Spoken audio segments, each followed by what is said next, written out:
Hi, my name is Doug. I'm a registered professional biologist working as a manager of audits and investigations for the BC Forest Practices Board. I live in Summerland, BC, and I'd like to acknowledge the traditional, ancestral, and unceded territories of the Syilx Okanagan Nation, whose lands I live and work. I was the lead investigator on the special investigation Conserving Fish Habitat under FRPA, Part 2, an evaluation of forest and range practices on the ground.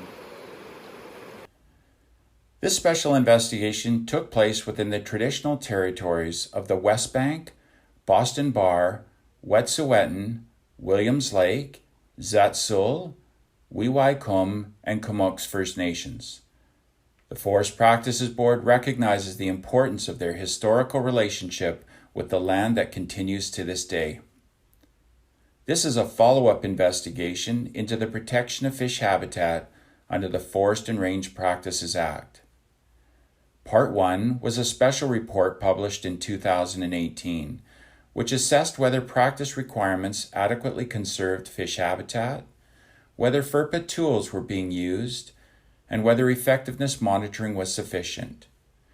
3 key concerns were raised by Part 1, including consequences of cumulative effects in the absence of watershed-level legal objectives, and opportunities to improve riparian management for small streams, and minimizing sediment into streams from roads.